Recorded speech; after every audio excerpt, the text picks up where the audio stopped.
we'd like to welcome you to the long-awaited Alchemon AMA to talk to everything about their upcoming V1 release.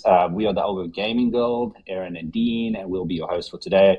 We're happy to welcome Clifford, Forest, and I think Hannah will eventually join as well. Hey, Clifford, how's it going? I'm doing well. Yeah, Hannah's here. She's under Sadmia. Okay, I'll promote it If you up. can find that. I'm doing great. I'm Clifford. I'm the CEO of Alchemon and co-creator along with my wife. And yeah, doing really great. Happy to be here. And thank you guys, the Algo Gaming Guild, for doing this. Always love doing these spaces with you and the support to the community you guys give. Yeah, we're happy to do it. So I think what we can do before we get started, just in case anyone watches the YouTube video and doesn't really know much about Alchemon, but maybe you can give a little bit of an intro into everything Alchemon and then maybe a bit of background into why this V1 release is so important. Yeah, so we started as a NFT card game, and I, in my infinite wisdom, called it a game. The only aspects of the game at that time were staking NFTs, and it was crafting NFTs, so turning in NFTs to get better NFTs. And multi-mints weren't a huge thing at that time. So it started as a collection game, and the biggest feedback we got, it was received well, but the feedback was, well, where's the game? And with all the excitement around the initial launch and stuff and selling out a bunch, we're like, okay, well, maybe we should make a real game. So it all kind of started out as I don't think it's a miscommunication because collecting things is still a game in my opinion, but it kind of took us off this path to making a video game. So we hired on developers that we knew in real life that were teaching people how to develop in Unity and things like that. Hired them on and started developing a game. We raised a seed round of $1 million with Borderless at the lead, and we've been building. It's been a lot of work and a lot of figuring out how to do things. The stuff isn't all it's not like, oh, I want to build a game and I'll just follow A, B, and C and do it. There's a lot of stuff we had to find out on our own. We did a lot of the first things on Algorand of connecting up to video games and things like that. So yeah, in the NFT space and the gaming space, we've, kind of tried to blaze a trail, and we're here with our version 1, which is super exciting. That's great. Yeah, I know everything with regards to developing on blockchain is a figure it out as it goes sort of thing. Okay, so we can jump right into the questions. So one of good intro question we got from Wise and Carbide in Discord was, for Alchemon newbies, how do you get started quickly and find more helpful tools? Yeah, so probably the best way is to go to the website. So we have all of our sales contracts on our website. We just released a from zero to playing Alchemon thing. It's so new, I haven't even gone through it myself, but Hannah and our president Jack, took a lot of time to try to bring people from 0 to 100, to playing the game at least. So that basically on the website, the download game button has been changed to get started, and it should bring people through those steps. So despite my not having done it myself or reviewed it at this time, I still think that's probably the best way. And we have everything for sale on our site. So even if someone isn't super familiar with the NFT space of like NFT Explorer or Discord, or kind of how to find, deals and how to find where to buy things like marketplaces, we sell everything you'll need on our website, just at the store. So the best place is probably go to the website, go through the getting started steps, and pick up some Alchemon in the store. All it takes to play is 3 commons. So that's 15 Algo, which is, dirt cheap right now. So that's probably the best place, just directly to the website. Sounds good. Yeah, I was trying to download the latest version of the game. I think it was yesterday. I went through the getting started, and it looks pretty good. So good job with that. Okay, so then we have a bunch of V1 specific questions based on the update notes that you guys released recently. So the first one is one that we specifically had, which was, can we get a bit of insight into the new battle system in terms of features? Forrest, do you want to take this? Yeah, I can take this one. Can you hear me all right? Yep. Cool. So quite a few changes have been made to the battle system as a whole. I guess it will still be a 3v3 battle system for now, but we basically revamped the entire how all the attacks are built and how they interact with each other and stuff. We got a lot of feedback about certain stats not being as valuable as other stats. And so it was kind of, if you had a heavy attack Alchemon, you were basically guaranteed to win.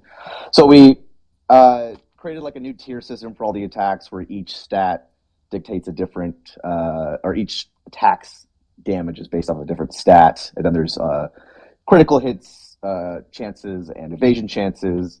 And as you level up your attacks from evolving, they grow in efficiency and they grow in attack power and stuff like that. So that's just on the attacks themselves. We also sped up the entire battle system pretty significantly. A lot of feedback we were getting was that it was moving pretty slow.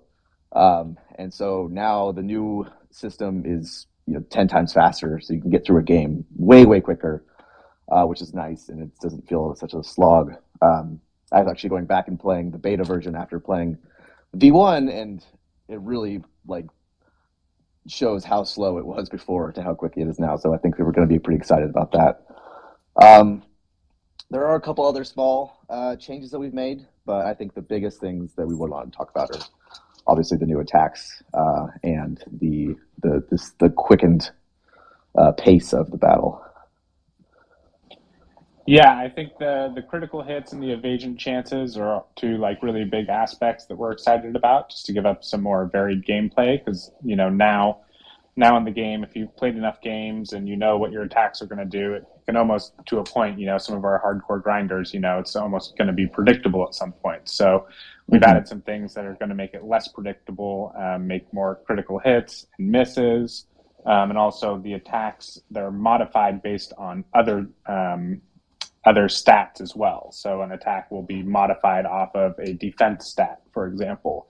So your tanky Alchemon will do better with that attack, than someone that is less tanky. So, and there's going to be a laid out, I think it's 120 total of the standard attacks by type. So attacks will be more, recognizable. It's not,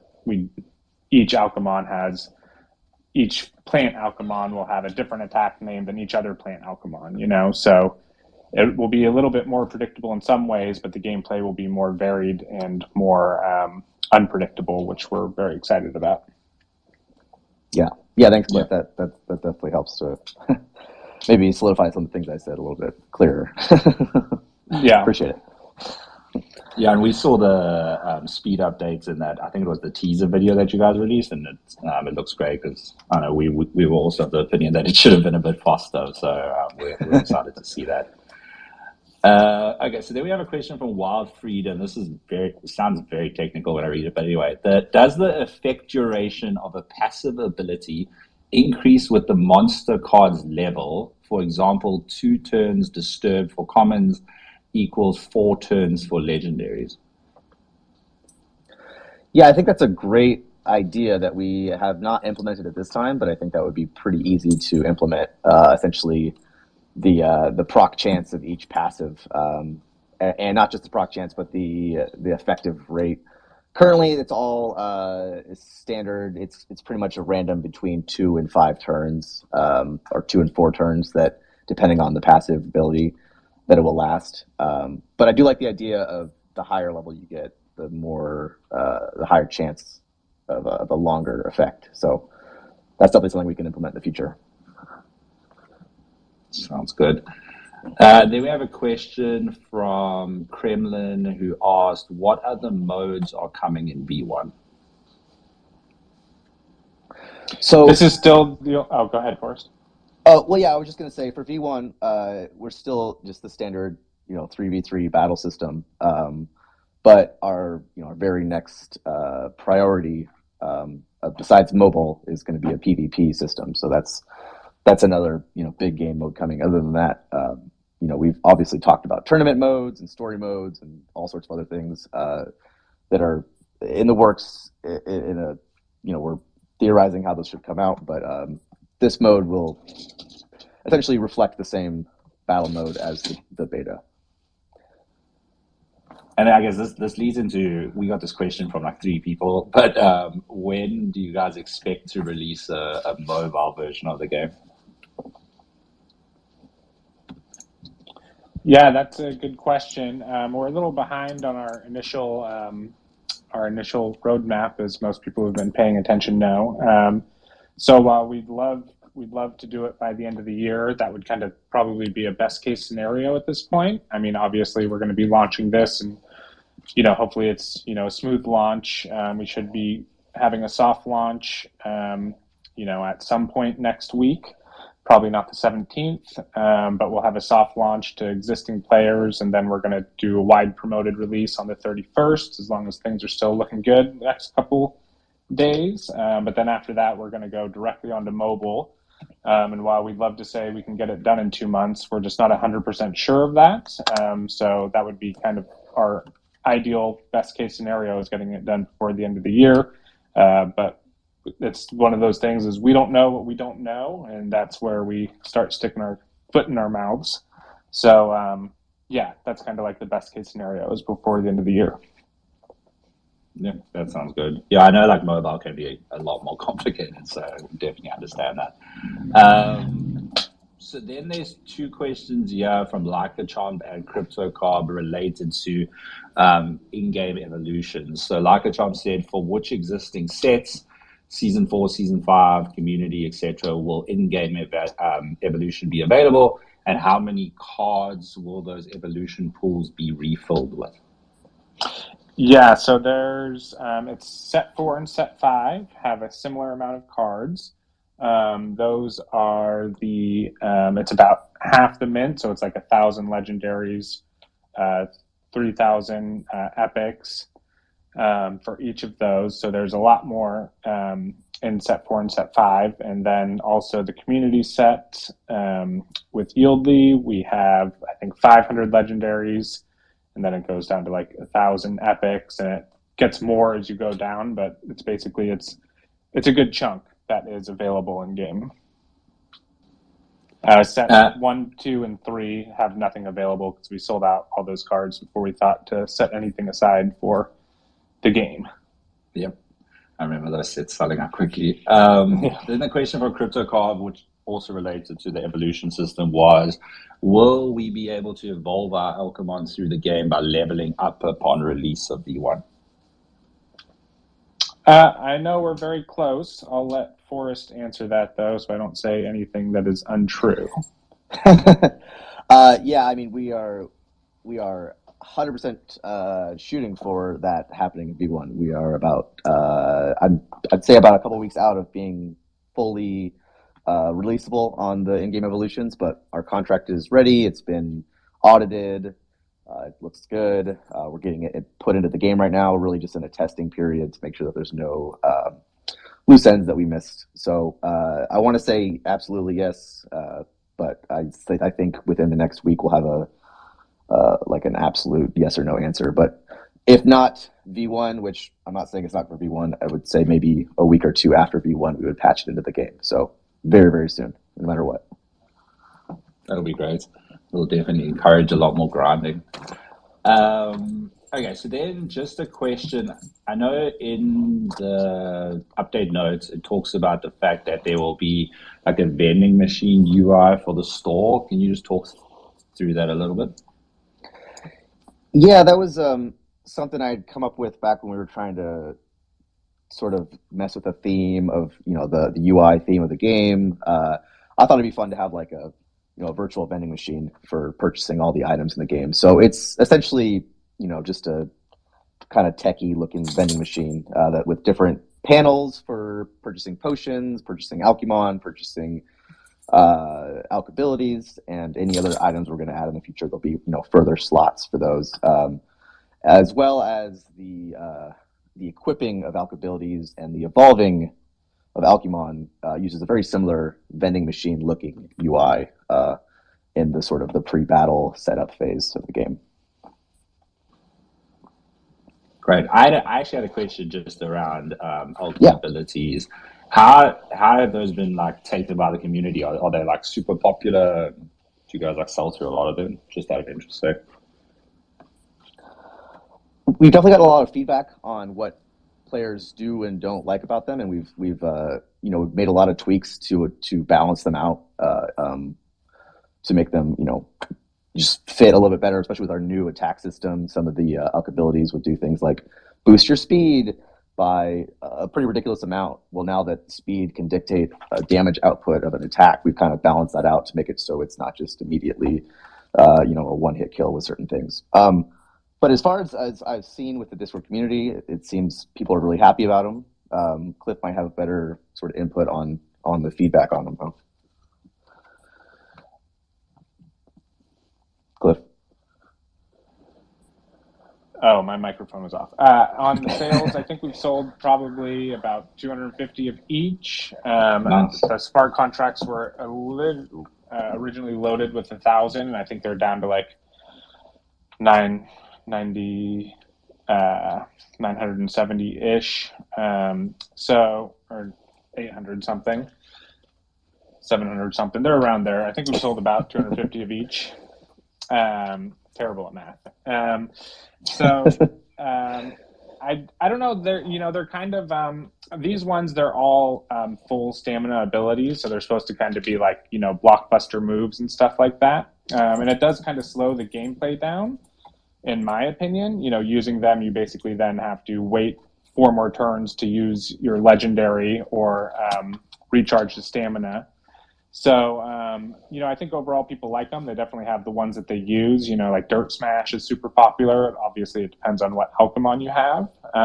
We only sold them for Alch. We're going to try to put some up on the store for Algo as well, just so, there's no gatekeeping on them and people can easily buy them if they want. That'll be at a higher price than the Alch ones. So the Alch ones will still stay, and we'll add some Algo ones, but the Alch ones will be at a, as well as we can control it, a discount basically. So they'll be more expensive if you buy them with Algo.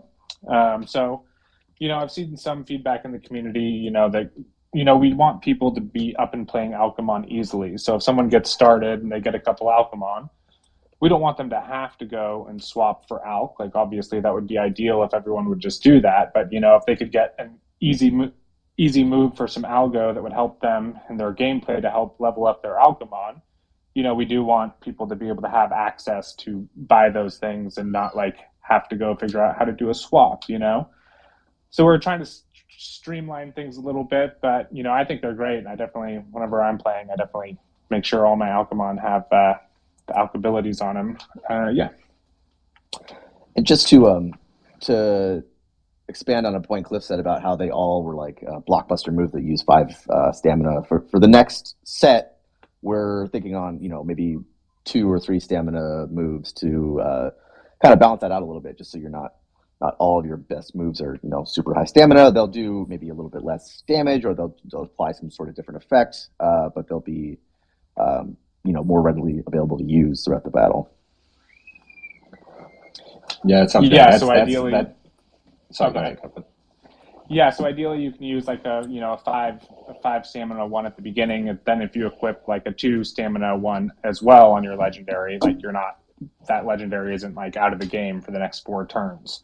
So then it will have a smaller attack, and we think that'll be able to customize and mix up your Alchemon a little bit more, have like a big attack and then kind of a smaller follow-up attack, so you don't have to get back to 4 stamina to use your next attack on that Alchemon.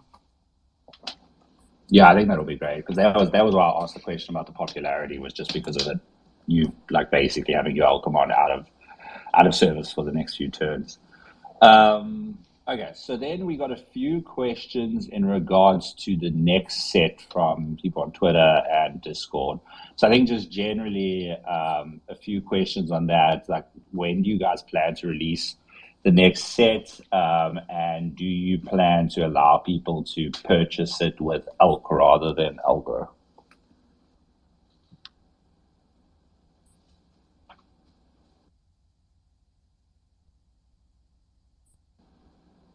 I think you might be muted. Oh my gosh, I pressed the button and everything. I went from It's all unmuted good. to muted. Yeah, we don't want to sell the Alchemon for Alk, because basically that the Alchemons and the set release, that's where we, make the, quote unquote, the big money, releasing a packs and starting out with a set. And, we don't want to earn Alk back in that way, because we need that to pay our developers and to pay bills and stuff like that. And we've never wanted to earn Alk back from the community so we can sell it on the market, then pay the people working. So we've always wanted to do it via Algo, or, we wouldn't even be opposed to doing like USDC or something like that. But we've never had in mind the design of selling, doing a big release on Alchemon with Alk, because then we're earning back Alk that we don't want to sell on the market to pay our bills with. So we do plan to have some more art releases, and obviously the next round of Alk abilities will be sold in Alk first and stuff like that, just for reasons to use Alk. But yeah, we definitely are planning to do Algo. As for the time frame, we definitely think it will be this year. I mean, we definitely have been working on getting set 6 ready, and we'll be launching them before the end of the year. That's about all I have to say on that. Awesome, sounds good. And then just talking about like future sets, I know you guys had the collab with Yieldly. Do you guys have like future collaborations with other projects planned, or will that be the only time that you guys do a collab? No, we definitely. I mean, we've had some other discussions. We don't have like another community set planned out with like projects that are signed on to let us, use their assets. We will be doing that for after set 6 and need to start getting ramped up on that. We're just a little busy right now, but that'll probably be the first release next year. Once we kind of start rolling out set 6, we'll be focusing on starting to create the next set, which will probably be a community set. Again, that's very up in the air. But yeah, we definitely want to work with some other people in the community. Not sure what else it's going to bring along with it, but we like the idea of being able to be a little bit more free with the community Alchemon and try to come up with some more interesting ideas and things like that. Yeah. Awesome. Oh, and we do, as yep. far as working with other people and stuff, we do have some very interesting things coming with Cometa. Those guys are great. And, as I said, in their space, they listen to all my crazy ideas and, sometimes agree with some of my crazy ideas. So we have some crazy ideas with them that should be out. It's not like a set release of Alchemon, but it is a collaboration thing that we think is pretty cool and hope the community will like it as well. It'll be a pretty interesting mix between DeFi and NFTs. Yeah, Cometa is doing big things in the space. We've spoken to them a few times as well.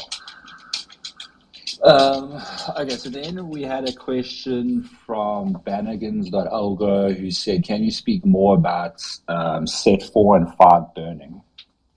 Yeah, I have all kinds of ideas on this. I do want to hear more back from the community on this as well. Yeah, we definitely, ramping up into set 4 was basically the end of the bull market. And like before then, like literally December of last year, November of last year, our biggest concern was how do we have enough so we don't constantly sell out? Like there's literally not enough Alchemon for people to buy. So then we minted a ton, and we're going to be having a lot more. Obviously, it's not going to be easy. People aren't going to be like grinding out legendaries on a daily basis. In game, it'll be a grind for sure, but it'll be even increasing more from what it is now. And we definitely want to get a sweet spot of mints and burns and things like that. So we do want to implement burns for set 4 and set 5. Not necessarily the community set. We kind of like the size of that with 1,000 legendaries total. I think that's kind of a decent size for right now for the space and the activity and things like that. But then, so the question becomes, so how do we burn half of set 4 and set 5? Well, we don't want to just, burn them. I mean, we could, actually we can't because they're in-game rewards. So now we have to come up with a reason for users to burn them. Going forward, there are things like, we could burn every single one that evolves in game. Like we haven't really told anyone where the cards are going that get evolved in game, the lower rarity cards, we could just burn all those. So while we're adding more things in, things are getting burned as they evolve.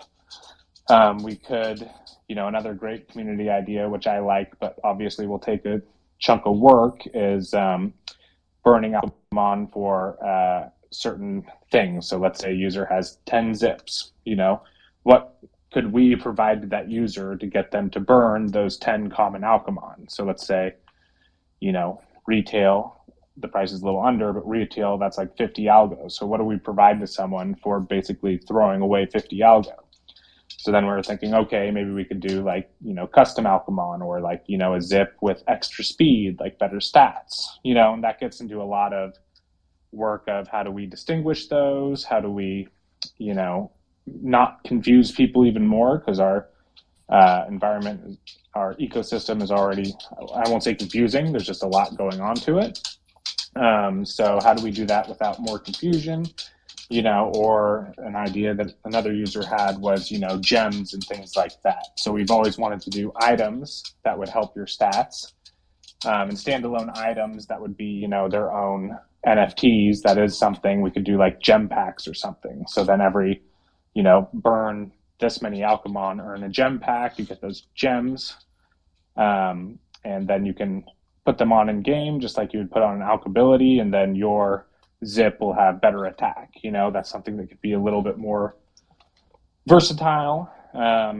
So that's kind of where we're at right now. Definitely want to know what other people, we can say all we want, like, you guys need to burn these and we'll provide you with this, but we don't want to do all the work unless the community is like interested in doing it and interested in burning them to get something better, and we have to create that something better. So it is something I want to get into more discussions on the Discord server, and something that we're definitely going to have many aspects. Well, I shouldn't say many. We're going to have aspects of it being voted on for governance, just to make sure that our players do want it, and they get to decide. And yeah, that's kind of just me spewing out everything, almost all my thoughts on burning. Yeah, no, I think they're all very good ideas. I actually didn't think about it in terms of for the evolutions, because or the crafting, because I know when we were doing it before it was in game, they would go back into the marketplace, the commons and stuff like that. So yeah, it's an interesting thought. So if anyone has any ideas, jump in their Discord and let them know. Yeah, and this wouldn't really work for set 4 and set 5, but let's say we release another set. We could, there's no reason we couldn't. In set 6, for example, obviously this would be something that we'd have people voted on, but let's say each evolved Alchemon, the card below it gets burned, not just in game, but now when you're using our evolving contracts, we burn one of the lower evolution. And when you get a free evolution in the training grounds, let's say we burn that one. So there are a lot of ways that we could build in burns. Obviously, we want to do what the community wants and what the community votes on. And just one thing I'm afraid of is, let's say we burn all the commons, and now there's only 100 commons, but there's still 2,000 legendaries. Some people will then say, oh, well, the commons are, more rare because there's less of them and things like that. So there are definitely some liabilities with the whole thing, but there's lots of aspects that we could easily add what I think are pretty cool burn methods, but definitely want to know what the community thinks and will use as cool burn methods. Yeah, I think it is all about trying to strike that balance, like you said, so you don't end up with different limited amounts at lower rarity sort of thing. But yeah, I think it all sounds like good ideas. And like I said, if anyone in the community has any ideas, jump in their Discord and let Clifford know. Okay, so there's some questions in regards to the way Alchemon rewards work at the moment.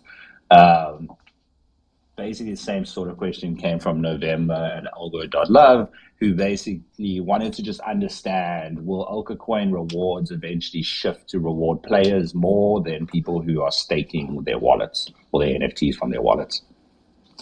We're definitely first of all, once once V1 is released, there's no way to get Alchemon coin out of the game as a user. So the only way to get Alchemon coin at that point will be obviously buying it off the market, but owning Alchemon NFTs. So that will change in that way, that then only stakers will be getting the Alchemon coin. And I've described this before, but I'll just say it real quickly. We just wanted to compartment the concerns of governance and reward token. We don't want just the grinders of the game to earn the most token and have the most sway in governance. We want people that, own a lot of NFTs, own a ton of Alchemon. We want them making more decisions, having more weight in their decisions. So doing it this way, then, people can grind and earn Alchemon gold, and that will have its own, importance and its own, utility, but it won't be the governance token. So we wanted to separate those concerns, and that's one of the reasons why we have two tokens. It will, Alchemon coin will always go to the people that have the NFTs. There are definitely some issues there, like the staking. The current way it's staking is just, with the release of version 1, and with how many more cards are going on the market, and with the release of set 6, there's just not enough rewards to do it in the way that it's being done now. So this will also go through governance, but basically Alchemon coin, as it exists now, the whole economy of the game will be changing, and it'll probably be a pool-based system. I mean, that's what I prefer, but obviously some of the stuff will go through governance vote. But there will be a day where, if we keep going as is, there will be a day where we run out. We've earned about 3 million Alchemon coin back through sales of art and Alchabilities, but we'd have to ramp that way up to basically earn back what we're making on a weekly basis. Is just going to be, we paid out at least 50 million, and we've earned back 3 million. So with version 1, we'll be starting to confront, the different way the economics will be. We'll want people playing the game and earning Alchemon gold, and then Alchemon coin will just get more scarce, so it'll be dispersed less to the holders, but the only way to get it will still be wallet staking and holding the Alchemon NFTs. Yeah, I like the split that you guys have between the two different tokens. Like we get asked this question a lot. Like, do we play every single game in the ecosystem all the time? And we don't, because we follow 60 games, including Discord games at the moment. So we just try to play when there's updates. But we hold obviously a bunch of NFTs and can take part in governance because of that. So that's great to hear. Okay, so then I had some questions in regards to PvP, which I know isn't in the V1 release, but I know it's planned for the future. So one of the questions from Kremlin was, when should we expect PvP? And then there was another question on Twitter from Agebringer who said, can you tell us more about how you envisage PvP to work, the card selection, MMR, and stuff like that? Yeah, I mean, obviously the simplest way to do it would just be, just attach people together. Basically, at least in my mind, we have you'll have to pay Alchemon coin to play PvP. We'll always, what exists in the game now will be like practice mode or training mode or whatever you want to call it. It'll be no charge to play. You earn Alchemon gold. And so then once we add in the PvP, what we want is each player to pay pay Alchemon coin. So let's just say it's 10 Alchemon coin to get into a PvP match.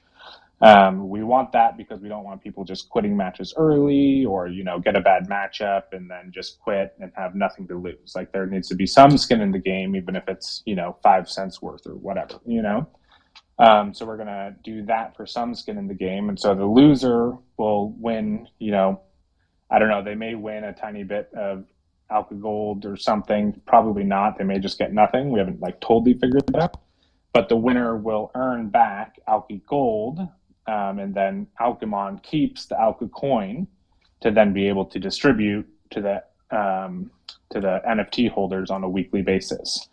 So in PvP, what that will do will allow us to earn back a lot more. I mean, we hope a lot more Alchemon coin to be able to pay out on a weekly basis. But the users are still getting rewarded. They're just getting rewarded in Alchemon gold. how much, skin in the game people are going to have to do PvP. Obviously that might be trial and error, but it'll be, it won't be nothing. And then a lot of people want, wagered matches and things like that. I don't think we'll launch right away with that. But a lot of people do seem interested in that, total high stake death matches, which, that's not my thing, but some people are into that stuff. So I don't think we'll launch with that immediately, but we definitely do want something where, two players can come to an agreement of what they do want to wager and battle it. I mean, that won't be out with the first iteration, but we are interested in doing something like that. Yeah, and then picking cards. Yeah, I mean, is it just going to be 3 legendaries versus 3 legendaries, or it's not going to be worth it? We don't really know. We're going to try to match people the best we can. We got some feedback, or some ideas, I should say, from the community of what if you just make them common battles, or you guys pick your Alchemon at the same time, and so let's say they pick a legendary, now you can pick one of your legendaries. Then let's say they pick a rare, now you have to pick one of your rares, etc., so that you guys have match cards and things like that, kind of more going back and forth and even the playing field. But basically to start, it'll just be you'll match with another player that probably has their best cards and you have your best cards, and that's probably how we'll do it, just to roll out. But we do have a lot of ideas of how to make it more interesting, or how to make it more gamified. Yes, to touch on that as well with the MMR, the mixed matchmaking rating is, we're going to come up with a system, at least for the first version of PvP, that calculates some sort of rating based on, like Cliff said, the Alchemon that you've chosen, the items that you're going in with, the maybe the amount of wins you have, your overall ranking in the system. Try to come up with some sort of system that balances it out, so the same skill players with same skill, and a lot of it will be based off of the level of your 3 combined Alchemon in your team. So if you have a level 100 and then 2 level 1s, you're most likely going to go up with somebody with a similar, somewhere that has 102 combined levels between their team. Same thing that goes with alch abilities. How many do you have attached? That will affect your rating in some way, so that it's just as balanced as we can get it. Yeah, and also something like cooldowns probably take into effect. So let's say, just so people don't just run the same, let's say there's a meta and someone has the best team. We don't want people going into PvP with the best team over and over. Whatever 3 legendaries with these alch abilities is, undisputably the best team. What we've been thinking about doing is doing a cooldown system. So if you do PvP and you use your best cards, let's say you have to wait an hour or pay a couple alch to refresh your legendary or something like that, then you can make the decision as a player, do I want to keep going in? Or if you have multiple legendaries, you can go in multiple times, and then you can pay if you want them to be, refreshed, or whatever you want to call it. Or you can just use lower level cards that you have and risk it even more, to try to pull some more wins out. So we do have some, ideas of ways to keep things fresh and to keep it competitive without also, we don't want just people doing PvP, they pick the same 3 Alchemon and they always face the same 3 Alchemon. We want something that's more, refreshing and moving, and not always the exact same thing over and over again. Yeah, I actually think that sounds like a great idea, combining the cooldown with what Forrest said on MMR. Because I think, being able to do the MMR based on which Alchemon you're bringing, plus how technically good you are based on wins and stuff like that. I think sounds like a great combination. Obviously difficult to balance, but it's still a great combination. Yeah, and then people with let's say someone's a hardcore collector and they have 10 legendaries, they're gonna do better than someone that only has 1 legendary, because they're going to be able to use that legendary 10 times in that hour. So it will benefit people that do hold more of the cards and the higher level cards and things like that. So yeah, there's a lot of aspects, but there's just a ton of cool stuff we could do and plan on doing. Yeah, no, that sounds awesome. Okay, I know we only have a few more minutes left, so I have a question here from Metazin, who said, is it planned to ever enable secondary sales cards that keep their stats, including levels, maybe only on a game's own marketplace if tracking third-party ones is too hard? I mean, Forrest can go into that more if he wants, but basically the issue is with how early we started. Well, it doesn't really matter how early we started, but basically all these NFTs are exactly the same as all the other ones. So all the zips are exactly the same. If we change the metadata to one zip, it affects all other zips. So that's what comes with the game NFT issue, is if we say your zip now is this level, that actually applies to all other zips if we say that on the blockchain. If Forrest wants to go more into in-game of roadblocks or possible solutions to that, he can, but that's the issues with outside of the ecosystem. I know it's being asked about in the ecosystem, so maybe Forrest can say. Yeah, that's been something we've always wanted to solve. That's been rather tough with the whole multi-mint of the NFTs, being able to guarantee that the NFT you're trading to somebody or selling to somebody holds on to all those stats. I do like the idea of a our own marketplace where we can track those things, because currently all stats, levels, experience, all that is stored in a database. So we have all those records, but once it gets released into the chain, back at the blockchain and out of our records, then none of that stays with it. But maybe we could set up some sort of system to sell them peer to peer within our own, shop that we've built. So that's a possibility for the future, but it's something we haven't quite overcome yet. Yeah, I think it's an interesting concept for sure. Okay, so I know we have 1 more minute, so just one last question. I assume these questions are related to each other, but I wouldn't know. So Slark asked, when open world? And then Anthony Mitchell asked, can you tell us anything about the Alkiverse? I'm assuming the Alkiverse is the open world, but I don't know if you guys can just do that a little. Yeah, I mean, we've definitely, in the past, we've definitely talked about the metaverse a lot. Just with the way the market is, that's something that we have to make some decisions on of, how are we going to get the funding to do that? So, right now, we don't necessarily have that funding, and it's not necessarily the best environment to raise funds in. So we're kind of playing it out. We're going to cool it on, promoting metaverse or anything like that. We will definitely be building towards it and plan to release one. It's just like, at our current rate, that's going to be like 5 years from now. Like, obviously, we're not going to be promoting that.